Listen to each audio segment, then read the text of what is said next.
So the deal we reached with Iran on Sunday will be signed shortly, tomorrow, maybe the next day. Subject deals. My whole life is all about deals. That's all I ever did is make deals. And crazy things happen with deals. I've gone into deals where it's a guarantee. No way it can not be signed. And it doesn't get signed. And I've gone into deals that you have no chance of making, and they go like nothing. But we're going to most likely sign a deal. They want to sign a deal, and they've been acting very appropriately. They took a big 2 hits last week. Those were 2 very big hits. So importantly, Iran has agreed that they will neither produce nor procure a nuclear weapon. Neither produce, because originally they said, they talk about that they will not develop a nuclear weapon. And some people found it okay. These guys didn't, in all fairness. But I didn't like it. You don't give them, by the way, just in case you have any question. We'll be giving this out so you can read it and you can see. And it's a memorandum of understanding. If it doesn't get done in 60 days, that's all right. We go back to bombing. I don't want to do that because it's so good.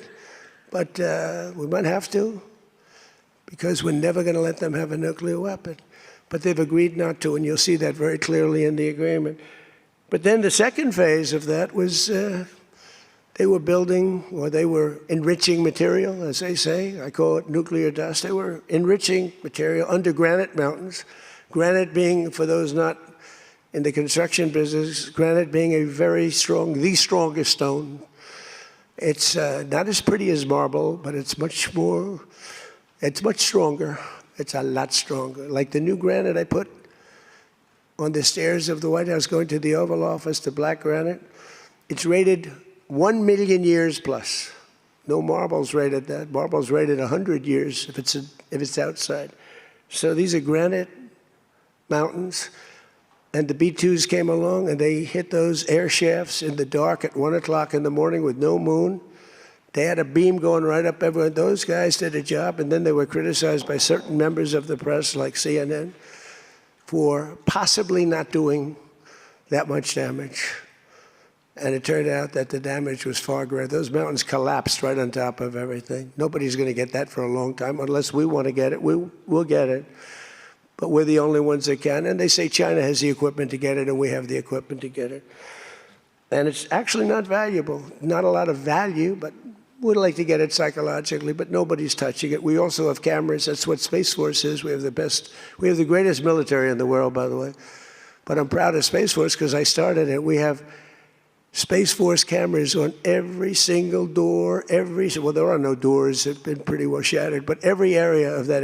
If somebody walks in and he's got a badge with his name on it, like Mohammed something, which is about a 50-50 guess, Mohammed something, they can tell the name. They can give you a serial number.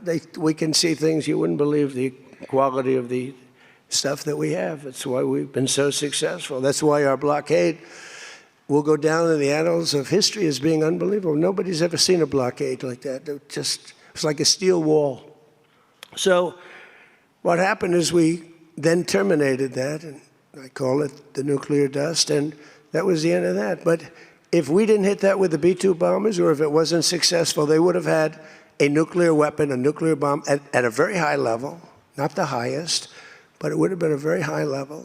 We have much bigger, but we hope that we're never going to have to use it. We have the most. Russia has second. China is very far behind, but going to catch up, unfortunately. They're catching up, but we have the most. We have the most powerful, but we also have the most, but Russia's not far behind. And then you have China in third place, but within 5 years, they'll be probably even. And we ought to make a denuclearization deal. It would be so great. We don't need all of that. We don't need to be able to blow up the whole world 300 times over. It's terrible. It's really, if we could do a denuke deal, I'd love it. And one of those two is very willing to do it, I will tell you. But the other one is less willing to do it, and you need all of them. So the deal we reached with Iran on Sunday will be signed shortly, tomorrow, maybe the next day. Subject deals. My whole life is all about deals. That's all I ever did is make deals. And crazy things happen with deals. I've gone into deals where it's a guarantee. No way it can not be signed. And it doesn't get signed.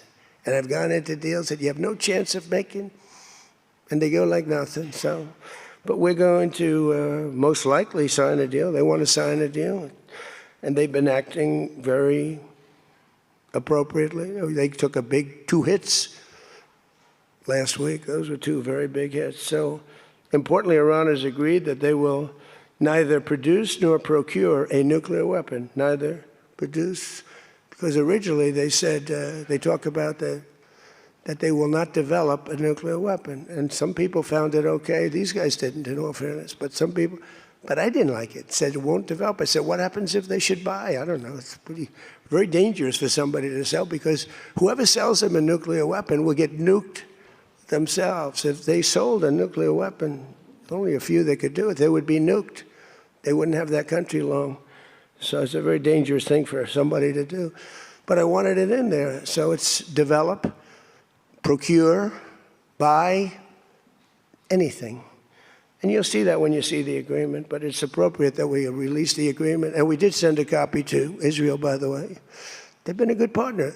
Again, I think they could do better with respect to Hezbollah. I'm not saying they shouldn't protect themselves.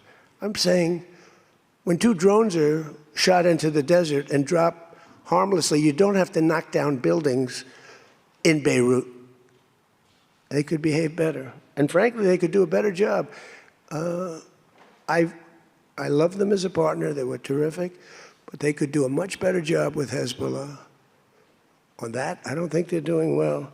And I feel very bad for Lebanon. Lebanon's been, it was a great culture. They had the professors, the doctors, the lawyers. It was an incredible culture, maybe the highest in the Middle East for years and years, centuries. And for the last 50, 60 years, they have been just trashed. They have been living in hell. So they'll work closely with us to turn over the so-called enriched material that's very deep in the bowels of the earth, very deep. Nobody can get it. So it's not important that we do it quickly, but we could do it fairly quickly. When we have a chance, we'll do it. But in the meantime, we have cameras on every inch of it.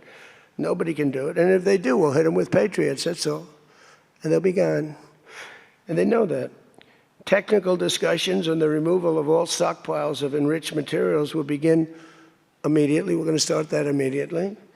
And unlike Barack Hussein Obama, who sent Iran pallets of cash and any relief they receive under this deal, they'll have to get based on merit. And it won't be from us. We don't have to give them anything. But some people may want to invest. Like, what are you going to do? Say you can never, ever invest in a country? I mean, it's pretty tough.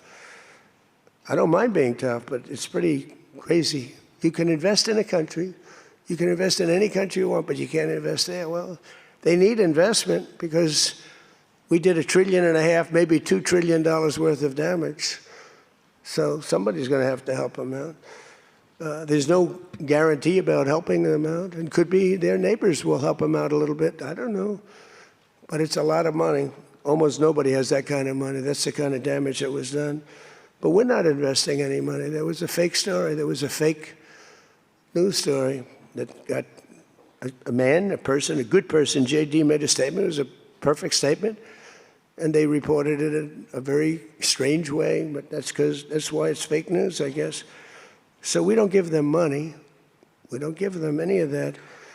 And what happens is with time, if they behave, if they be a citizen of the world, a reasonable citizen of the world. And I think this group, again, I didn't do this for regime change, but I think this group is regime change.